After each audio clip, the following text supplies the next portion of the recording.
Hello everyone, welcome to mind boosting classes. ये part 2 होने वाला है क्लास 7 एनसीईआरटी साइंस चैप्टर 13 का, जिसका नेम है वेस्ट वाटर स्टोरी। तो शुरू करते हैं। पार्ट 1 में हम काफ़ी कुछ देख चुके हैं और अभी पार्ट 2 में हम स्टार्ट करने वाले हैं 13.4 वेस्ट वाटर ट्रीटमेंट प्लांट से, WWTP। हम ऑलरेडी देख चुके हैं कि किस तरीके से वेस्ट वाटर क्या होता है ना, और वेस्ट वाटर को कैसे हम क्लीन करते हैं थ्रू एन एक्टिविटी। हम एक एक्टिविटी के थ्रू देख चुके हैं कि कैसे हमने क्लीन किया वेस्ट वाटर को। अब जो एक्चुअल प्रोसेस रहता है वेस्ट वाटर ट्रीटमेंट प्लांट में हम देखेंगे WWTP में। तो ट्रीटमेंट ऑफ वेस्ट वाटर का मतलब है वेस्ट वाटर को क्लीन कैसे किया जाता है, साफ़ कैसे किया जाता है। इसमें फिजिकल, केमिकल, बायोलॉजिकल प्रोसेसेस सारे लगते हैं, जिससे which remove physical, chemical and biological matter that contaminates the waste water. Waste water के अंदर जो भी गंदगी होती है उनको साफ़ करने के लिए ये ट्रीटमेंट किया जाता है। तो अभी फर्स्ट स्टेप क्या होता है, waste water is pass through bar screens, large object like rags, sticks, cans, plastic packet, napkins are removed. तो वेस्ट वाटर को सबसे पहले तो बार स्क्रीन से पास किया जाता है। ये जो आप स्क्रीन्स देख रहे हो, ये जो आप देख रहे हो ना, ऐसे पतली पतली ऐसे स्टिक्स टाइप की, इनसे पास किया जाएगा वेस्ट वाटर को।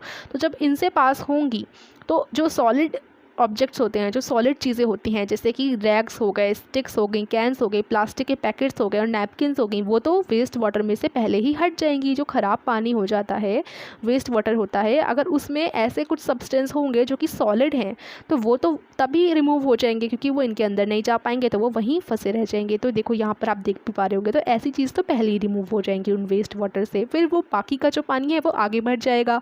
फिर वाटर जाता है ग्रिट में and sand removal tank. The speed of the incoming wastewater is decreased to allow sand, grit and pebbles to settle down. फिर वो जाता है ग्रिट में। ग्रिट इस टाइप का होता है, grit and sand removal tank आप देख रहे हो। तो वेस्ट वाटर की जो स्पीड है वो थोड़ी कम कर दी जाती है, जिससे जो सैंड है, जो पत्थर हैं, ठीक है, सैंड यानी मिट्टी और पत्थर वगैरह वहीं नीचे जम जाए, नीचे ही धंस जाए और बाकी का पानी आगे बढ़ जाए इस जगह से, ठीक है। तो ये होता है सेकंड स्टेप, ग्रिट में जाता है, ठीक है। ग्रिट और सैंड रिमूवल टैंक, ये एक टाइप का टैंक होता है जिससे मिट्टी हट जाती है और कंकड़ वगैरह छोटे छोटे हट जाते हैं, वो नीचे ही रह जाते हैं, पानी आगे बढ़ जाता है। अब थर्ड स्टेप में क्या होता है, the water is then allowed to settle in a large tank which is slope towards then the middle. तो अब वाटर को अभी आगे भी पढ़ लेते हैं, फिर मैं एक साथ बता दूंगी। Solids like faeces settle at the bottom and are removed with scraper. This is the sludge. A skimmer removes the floatable solids like oil and grease. Water so cleared is called clarified water. तो अब third step में क्या होता है, third step में grit और sand removal tank से आगे जब पानी चला जाता है तो उस पानी को फिर एक बड़े से टैंक में, लार्ज टैंक में आने दिया जाता है। और वो जो लार्ज टैंक होता है वो मिडल से स्लोप होता है, ठीक है, स्लोप्ड होता है, स्लोप बनी होती है मिडल में। तो पानी जो है इसी स्लोप से नीचे की तरफ चला जाता है। और बाकी अगर पानी के अंदर कोई सॉलिड वेस्ट है, जैसे कि फीसेस, यानी कि जो ह्यूमन की पॉटी होती है या जो भी आपका वेस्ट होता है, ह्यूमन वेस्ट, एनिमल वेस्ट, जो सॉलिड होती है ना, तो सॉलिड चीज़ें वहीं बॉटम में यानी नीचे की तरफ जमी रह जाती हैं, नीचे की तरफ ही आ जाती हैं और बाकी का पानी चला जाता है। और ये जो होती हैं सॉलिड लाइक फिशेस, ये जो वेस्ट होता है, सॉलिड वेस्ट जो होता है जिसके बारे में अभी मैंने आपको बताया, उसे रिमूव किया जाता है, उसे हटाया जाता है स्क्रैपर के थ्रू, ठीक है। ये आप देख रहे हो पिक्चर में ये दिखा रखा है। तो पानी के अंदर जो भी ऐसा सॉलिड फिशेस होते हैं, जो सॉलिड वेस्ट होते हैं, ह्यूमन वेस्ट होते हैं, उसे स्क्रैपर के थ्रू हटा दिया जाता है। This is the sludge. अब जो आपके ये हो गए ह्यूमन वेस्ट, एनिमल वेस्ट, जो सॉलिड चीज़ें हैं, उसे स्लज कहा जा रहा है, वो स्लज हो गया, ठीक है। और एक होता है स्किमर। स्किमर अगर पानी के अंदर ऑयल है, ग्रीस है, कोई ऑयल हो गया, ग्रीस हो गया, अगर ये चीज़ें हैं तो इनको हटाया जाता है स्किमर से। चिकनाई वगैरह, चिकनाई और ऑयल, इनको स्किमर से हटा दिया जाता है, ठीक है। Removes the floatable solids. ऐसे सॉलिड्स जो फ्लोट करते हैं पानी में उन्हें हटा देता है स्किमर, जैसे कि ऑयल और ग्रीस को। अब देखो वो भी हट गए, फेसेस भी हट गए, ह्यूमन का वेस्ट वगैरह, सॉलिड वगैरह हट गया स्क्रैपर के थ्रू, और उसी को हम स्लज कह रहे हैं, ठीक है। जो सॉलिड वेस्ट है उसको स्लज कह रहे हैं। फिर स्किमर के थ्रू ऑयल और ग्रीस हट गया। अब जो बाकी का पानी बचा वो तो साफ़ हो गया। अब वो जो साफ़ पानी है वो आगे चला जाएगा, ठीक है। तो ये देखो, ये आपका वाटर क्लैरिफायर है, इसमें आपको स्क्रैपर्स स्किमर्स भी होते हैं तो वो हटा देते हैं सॉलिड वेस्ट को, और बाकी वाटर जो होता है उसको क्लैरिफाइड वाटर कहते हैं। यानी अब उसमें से आपका स्क्रैपर ने भी हटा दिया, स्किमर ने भी चीज़ें हटा दी, अब जो बचा वो है क्लैरिफाइड वाटर, यानी कि ये पानी अब साफ़ पानी है। अब जो स्लज है, स्लज यानी कि जो पॉटी वगैरह होती है, जो वेस्ट वगैरह होते हैं जो स्क्रैपर ने हटाए थे, वो ट्रांसफ़र्ड होते हैं एक सेपरेट टैंक में, जहाँ पर उन्हें डिकम्पोज किया जाता है अनएरोबिक बैक्टीरिया द्वारा। अनएरोबिक बैक्टीरिया क्या होते हैं? वो बैक्टीरिया जो विदाउट ऑक्सीजन भी रह सकते हैं, उन्हें ऑक्सीजन की ज़रूरत नहीं होती, तो जो ऐसे बैक्टीरिया होते हैं वो अनएरोबिक बैक्टीरिया होते हैं। तो जो स्लज है, जो सॉलिड वेस्ट है, उसको तो हमने एक सेपरेट टैंक में रख दिया, वहाँ पर वो हो जाएगा डीकम्पोज अनएरोबिक बैक्टीरिया द्वारा। अनएरोबिक बैक्टीरिया उसे डीकम्पोज कर देंगे, ठीक है। और अब जब वो डीकम्पोज करेंगे, उसे तोड़ेंगे और अनाएरोबिक बैक्टीरिया करेंगे उसका डिकम्पोजिशन, तो जो बायोगैस होती है वो प्रोड्यूस होती है इस प्रोसेस में, ठीक है। जब अनाएरोबिक बैक्टीरिया डिकम्पोज कर रहे होते हैं स्लज को, तो यहाँ पर एक बायोगैस प्रोड्यूस होती है, एक गैस प्रोड्यूस होती है, गैस बनती है बायोगैस, ठीक है, जिसको फ्यूल में भी यूज़ किया जाता है, एज अ फ्यूल यूज़ किया जा सकता है, और इलेक्ट्रिसिटी प्रोड्यूस करने के लिए भी बायोगैस चाहिए होती है तो उसमें भी यूज़ होता है। तो यहाँ से बायोगैस हमें मिल जाती है। फिर देखो नेक्स्ट में क्या होता है, अभी जो क्लैरिफाइड वाटर था, जो साफ़ पानी था, air is pumped into the clarified water to help aerobic bacteria to grow. अब जो साफ़ पानी है उसमें हवा डाली जाती है। हवा क्यों डाली जाती है? जिससे एरोबिक बैक्टीरिया ग्रो कर जाएं। एरोबिक बैक्टीरिया, अनएरोबिक और एरोबिक में मतलब हम जान ही चुके हैं, आपको पता होगा। देखो एरोबिक जिनको ऑक्सीजन की ज़रूरत होती है, अनएरोबिक जो विदाउट ऑक्सीजन सर्वाइव कर लेते हैं। तो जो एरोबिक बैक्टीरिया हैं उन्हें तो हवा की ज़रूरत है, तो हवा पंप की जाती है जिससे वो ग्रो कर जाएं। और फिर क्या होता है, bacteria consume human waste, food waste, soaps and other unwanted matter still remaining in clarified water. अब जो अदर अनवांटेड है, यानी अगर कोई अभी ह्यूमन वेस्ट भी बचा है, फूड वेस्ट भी बचा है, ठीक है, सोप्स, साबुन वगैरह, और जो अनवांटेड अदर मटेरियल्स बचे हैं, अदर मैटर बचे हैं साफ़ पानी में, अभी भी अगर कुछ बचा है तो उसको वो बैक्टीरिया ख़त्म कर देते हैं। फिर क्या होता है, after several hours the suspended microbes settle at the bottom of the tank as activated sludge. The water is then removed from the top. कुछ घंटे बाद ये जो बैक्टीरिया डाले गए थे जिससे ये सारे के सारे जो चीज़ें बची हैं तो वो सारी हट जाएं, तो वो माइक्रोब्स उनको लेने के बाद, जैसे उन माइक्रोब्स ने हटा दिया, तो अब ये जो माइक्रोब्स हैं, जो बैक्टीरिया है, वो नीचे जा कर के बैठ जाते हैं, और बाकी ऊपर जो पानी बचता है वो विदाउट बैक्टीरिया साफ़ पानी बचता है। तो ऊपर वाले पानी को हटा दिया जाता है। The activated sludge is about 97% water. और जो स्लज यानी कि जो गंदगी एरोबिक बैक्टीरिया ने हटाई थी क्लैरिफाइड वाटर से, उसमें 97% तो पानी ही रहता है उस स्लज में। The water is removed by sand drawing beds और मशीन। तो अब देखो ऊपर, अभी मैंने बताया जो बैक्टीरिया है वो सारी गंदगी हटा करके नीचे बैठ जाते हैं और ऊपर पानी बचता है, तो जो ऊपर वाला पानी है वो हटा दिया जाता है मशीन से या फिर सैंड ड्राइंग बेड से। Dried sludge is used as manure, returning organic matter and nutrients to the soil. और जो सूखा हुआ स्लज रहता है, यानी जो बाकी का स्लज रहता है जो डिकम्पोज हो चुका है, उसको खाद की तरह या ऑर्गेनिक मैटर या फिर वापस से सॉइल में डाल दिया जाता है, जिससे वो न्यूट्रिएंट्स का काम करते हैं, सॉइल को न्यूट्रिएंट्स प्रोवाइड करने का। The treated water has a very low level of organic material and suspended matter. अभी जो बाकी का पानी बचा उसमें बहुत कम ऑर्गेनिक मटेरियल रहता है और जो भी गंदगी है वो बहुत कम रहती है, मतलब एक तरीके से बहुत ज़्यादा low. It is discharge into a sea, a river और इनटू द ग्राउंड, ठीक है। उसके बाद उसे भेज दिया जाता है नदियों में और रिवर वगैरह में, सी में, या फिर ग्राउंड में डाल दिया जाता है उस पानी को। और जो हमारा नेचर होता है, प्रकृति होती है, वो बाकी का क्लीन कर देती है पानी को। अब तो बहुत लो लेवल पे गंदगी बची है, उस गंदगी को तो नेचर ही क्लीन कर देता है। कभी कभी it may be necessary to disinfect water with chemicals like chlorine and ozone before releasing it into the distribution system. Distribution system यानी नदी और रिवर्स वगैरह में छोड़ने से पहले कभी कभी जो पानी है उसमें केमिकल्स भी डालने पड़ते हैं, जैसे क्लोरीन और ozone. Become an active citizen. तो ये सारा था प्रोसेस आपका वाटर ट्रीटमेंट का। ये जो वेस्ट वाटर होता है, वेस्ट वाटर ट्रीटमेंट प्लांट, ये वेस्ट वाटर ट्रीटमेंट प्लांट के सारे स्टेप्स हमने पढ़ लिए। वेस्ट वाटर ट्रीटमेंट प्लांट में क्या होता है, वेस्ट वाटर को साफ़ किया जाता है और कैसे किस प्रोसेस से किया जाता है वो अभी हमने सब पढ़ा। ठीक है, सारे पढ़ लिए स्टेप्स। अब आता है next topic, become an active citizen. हम एक्टिव सिटीज़न कैसे बने। Waste generation is a natural part of human activity. अगर ह्यूमन कोई काम करेगा तो वेस्ट तो बनेगा ही। अब कोई हम काम करेंगे तो उसमें वेस्ट भी तो बचता ही है। बट अब ऐसा नहीं हो सकता कि हम एकदम वेस्ट ही ना करें कोई भी चीज़। अब हम कुछ भी करते हैं, हमने वेजिटेबल के पील्स भी वेस्ट में आ जाते हैं, तो कुछ ना कुछ जो भी करें उसमें वेस्ट तो प्रोड्यूस होता ही है। लेकिन हम वेस्ट को कम ज़रूर कर सकते हैं, पूरी तरीके से हटा तो नहीं सकते, लेकिन जो क्वांटिटी है वेस्ट की उसको कम कर सकते हैं। Often we have been repelled by offensive smell. कभी कभी हमें बहुत गंदी गंदी बदबू आती हैं क्योंकि जो नाली वगैरह हैं वो खुली रहती हैं।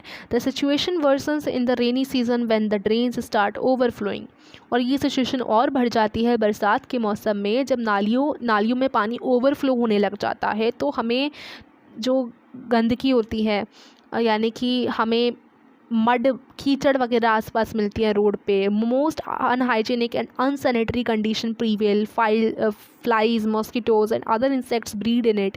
गंदा पानी इधर उधर आ जाता है तो इस पर मॉस्किटोज़ वगैरह ब्रीड करने लग जाती हैं, उनकी ब्रीडिंग शुरू हो जाती है। तो ये सारी की सारी सिचुएशन हमें नहीं चाहिए। ठीक है, ये हमें भी अच्छा नहीं लगता और हम इससे एकदम डिस्गस्टिंग सिचुएशन हो जाती है। You can be enlightened citizen and approach the municipality और द ग्राम पंचायत। अगर आप एक अच्छे सिटीज़न हैं तो आप म्यूनिसिपैलिटी या फिर ग्राम पंचायत को बता सकते हैं, उनसे इंसिस्ट कर सकते हैं that the open drains be covered. यानी जो नालियाँ खुली हुई हैं जिनमें से बदबू भी आती है तो उन ड्रेन्स को, उन नालियों को बंद करवाया जाए। If the sewage of any particular house makes the neighbourhood dirty, you should request them to be more considerate about others health. और अगर किसी पर्टिकुलर घर की नाली जो है उसकी वजह से पूरे आसपास के मोहल्ले को, नेबरहुड को दिक्कत पहुंच रही है किसी पर्टिकुलर हाउस के सीवेज से, तो आप उस घर में जो रहते हैं उनको बोल सकते हैं कि वो दूसरों की हेल्थ पे भी ध्यान दें और अपनी सीवेज को बंद करवाएं या कुछ जो भी प्रॉब्लम है उससे सही करवाएं। फिर 13.5 आता है बेटर हाउसकीपिंग प्रैक्टिसेस। अब घर पे आप क्या क्या चीज़ें कर सकते हैं जिससे ये आपका जो वेस्ट वाटर है उसको मिनिमाइज़ किया जा सके या एलिमिनेट किया जा सके। तो हम क्या कर सकते हैं, one of the ways to minimise और eliminate waste and pollutants at their source is to see what you are releasing down the drain. कि आप नाली में डाल क्या रहे हैं। तो देखिए, जो कुकिंग का ऑयल होता है और जो फैट्स होते हैं उन्हें तो आपको ड्रेन में बिल्कुल भी नहीं डालना चाहिए क्योंकि वो बहुत ज़्यादा हार्ड होते हैं और वो पाइप को ब्लॉक कर सकते हैं। जो ड्रेन होती हैं, जो नालियाँ होती हैं, उनकी पाइप को ब्लॉक कर सकते हैं। और in an open drain the fats clog the soil spores reducing it's effectiveness in filtering water. तो जो खुली नालियाँ होती हैं, ओपन ड्रेन्स जो होती हैं, उनमें जो फैट्स हैं वो क्लॉगिंग का काम कर देते हैं, यानी वो एकदम अटक जाते हैं। ठीक है, तो ये एकदम सही नहीं रहता। Throw oil and fats in dustbin. जो भी ऑयल है या जो फैट है उसको देखो डस्टबिन में डालना चाहिए इस तरीके से। आगे क्या है, ऐसे बिल्कुल भी नहीं डालना चाहिए कि आपने अपनी जो सिंक है उसमें डाल दिया, तो सिंक के अंदर तो आपकी पाइप ही आती है ना, तो वो पाइप में जा कर के अटक जाएगा। Chemicals like paints, solvents, insecticides, motor oil, medicines may kill microbes that help purify water। अब medicines हो गई, insecticides हो गए, solvents हो गए, paints हो गए, मोटर का ऑयल हो गया, तो ये सारी की सारी चीज़ें अगर आप डालते हो, ये सारे के सारे जो केमिकल्स होते हैं ये जो है माइक्रोब्स को किल कर देते हैं, यानी छोटे छोटे माइक्रो ऑर्गेनिज्म को किल कर देते हैं, अच्छे माइक्रो ऑर्गेनिज्म को किल कर देते हैं। माइक्रो ऑर्गेनिज्म यानी ऐसे बहुत छोटे छोटे ऑर्गेनिज्म जो कि वाटर को प्योरीफाई करें। तो micro organism that help purify water. तो कुछ माइक्रो ऑर्गेनिजम्स क्या होते हैं, माइक्रो ऑर्गेनिज्म मतलब बहुत छोटे छोटे ऑर्गेनिज्म। तो कुछ माइक्रो ऑर्गेनिज्म वाटर को साफ़ करते हैं, प्योरीफाई करने का काम करते हैं। अब कुछ केमिकल्स जैसे पेंट्स हो गए, सॉल्वेंट्स, इंसेक्टिसाइड्स, मोटर का ऑयल, मेडिसिन वगैरह, ये सारे के सारे केमिकल्स क्या करते हैं, इन माइक्रो ऑर्गेनिज्म को मार देते हैं। ठीक है, तो इसकी वजह से हमें इन सारे केमिकल्स को ड्रेन में नहीं डालना चाहिए, नालियों में नहीं डालना चाहिए। और जो चाय की पत्तियाँ होती हैं, tea leaves, solid food remains, soft toys, cotton, sanitary towels etcetera should also be thrown in the dustbin. तो ये सारी की सारी चीज़ें हमें डस्टबिन में डालनी चाहिए। These waste choke the drains, ये जो है चौक कर देती हैं नालियाँ वगैरह को। They do not allow free flow of oxygen, और इससे हवा पास नहीं हो पाती, जिससे कि डिग्रेडेशन का प्रोसेस हैम्पर करता है, सही से नहीं होता। तो बेसिकली यही है कि सारी चीज़ें आपको, ऐसी चीज़ें जो सॉलिड चीज़ें हैं जो नालियों को जाम कर सकती हैं, उन्हें आपको डस्टबिन में थ्रो करना चाहिए। तो आपको पता होगा स्वच्छ भारत अभियान के बारे में 2016 में ये शुरू हुआ था, और इसमें गवर्नमेंट ऑफ इंडिया ने नए मिशन ये लगाया था, जिसमें ये क्या होता है कि प्रॉपर सीवेज डिस्पोजल और प्रॉपर टॉयलेट वगैरह होने चाहिए। इसमें स्वच्छ भारत में सारी साफ़ सफाई की ही बात की गई थी। तो हाइजीनिक वगैरह, मतलब हाइजीन वगैरह पे ध्यान दिया गया था। तो ये सारी स्वच्छ भारत 2016 में शुरू हुआ था, तो उसमें भी यही कहा गया था, ये चीज़ यहाँ बोली गई है। वर्मी प्रोसेसिंग टॉयलेट के बारे में बात करते हैं। तो एक ऐसा डिज़ाइन टॉयलेट का जिसमें ह्यूमन का जो वेस्ट होता है ना, वो अर्थवॉर्म्स ट्रीट करते हैं, अर्थवॉर्म्स की उसमें मतलब अर्थवॉर्म्स ट्रीट करते हैं। ऐसा एक टेस्ट किया गया था इंडिया में, ऐसा टॉयलेट जिसमें ह्यूमन का वेस्ट ट्रीट किया जाए अर्थवॉर्म्स द्वारा। It has been found to be a novel low water use toilet. तो ये जो है इस टॉयलेट में कम पानी का यूज़ होता है, और ये सेफ़ प्रोसेसिंग होती है ह्यूमन वेस्ट की, ठीक है। The operation of the toilet is very simple and hygienic, और ये हाइजीनिक भी है और काफ़ी आसान भी है। कि जो ह्यूमन का एक्सक्रीटा है, ह्यूमन जो भी वेस्ट होता है ह्यूमन का, वो कम्प्लीटली कन्वर्ट कर दिया जाता है वर्मी केक्स में। और resource much needed for soil. Vermi cakes क्या होते हैं, ऐसे रिसोर्स होते हैं जो कि सॉइल को ज़रूरत होती है जिन रिसोर्सेज की। तो ये आपका एक टॉयलेट डिज़ाइन किया गया था इंडिया में, इसको टेस्ट किया गया था। अब आता है सैनिटेशन एंड डिसीज़ 13.6। तो जो पुअर सैनिटेशन होती है और कंटेमिनेटेड ड्रिंकिंग वाटर होता है, ये is a cause of a large number of diseases. तो जितनी भी बीमारियां होती हैं वो या तो गंदे पानी की वजह से होती हैं या साफ़ सफाई ना रखने की वजह से होती हैं।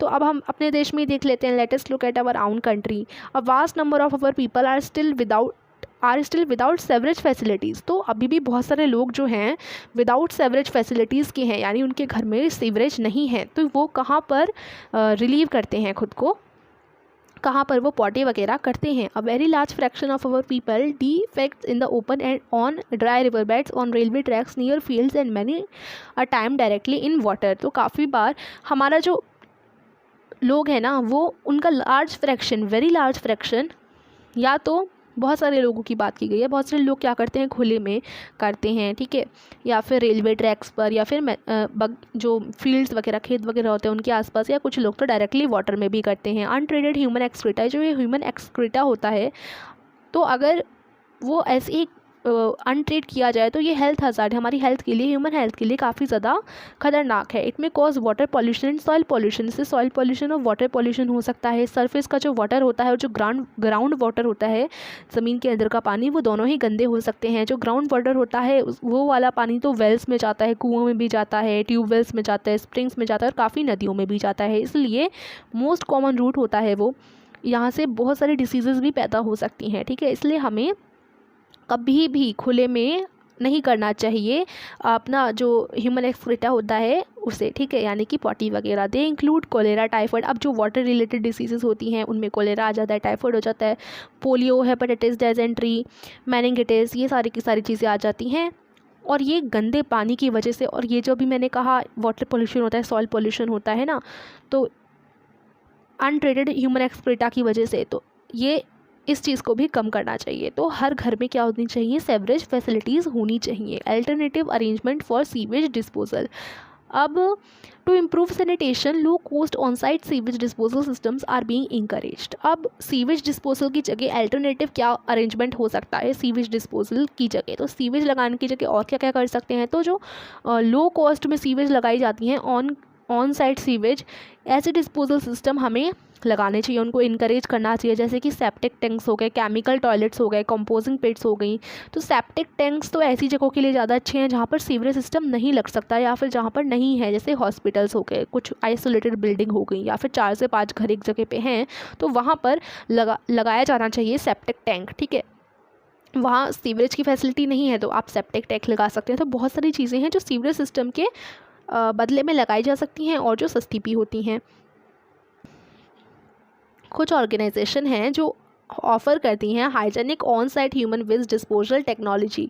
तो ये क्या होती हैं, ऐसे टॉयलेट्स जिनमें स्कैवेंजिंग की ज़रूरत नहीं पड़ती। Excreta from the toilet seats flow through covered drains into a biogas plant.